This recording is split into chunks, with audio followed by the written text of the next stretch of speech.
圧が下がるんだよね。なんか刺さってるのと思うんだよ。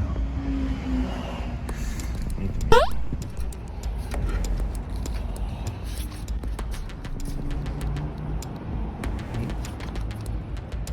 う。うわこいつだ。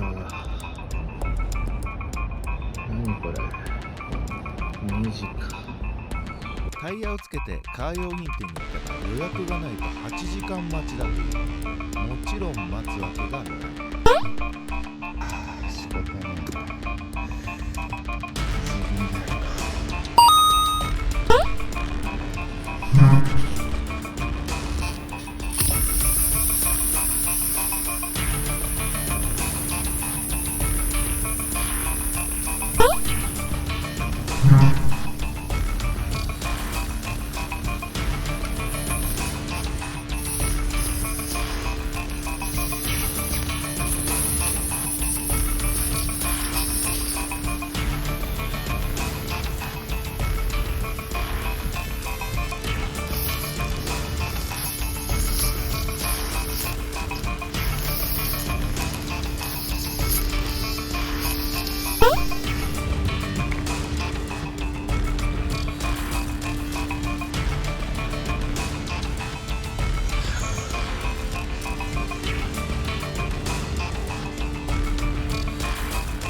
これは後で切るとして空気を入れるか。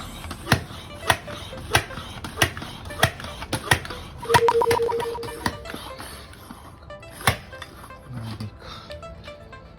これ切ろう。よし。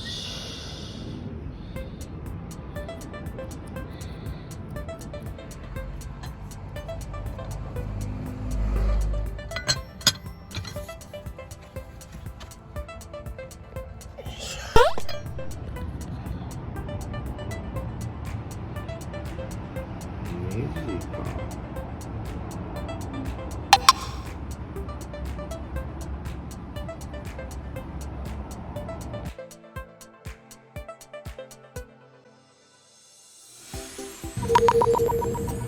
ちょっと高めに入れとくか。2.5ぐらい。よし。これで走ってね。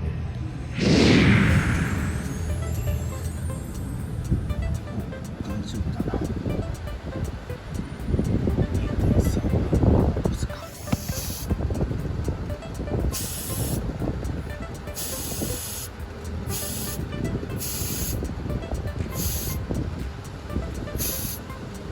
よし。その後1ヶ月ぐらい経つが空気圧は安定しているので問題ないでしょう。ただカー用品店でパンク修理をしてもらっても3000円程度なのでやってもらってもいいと思います。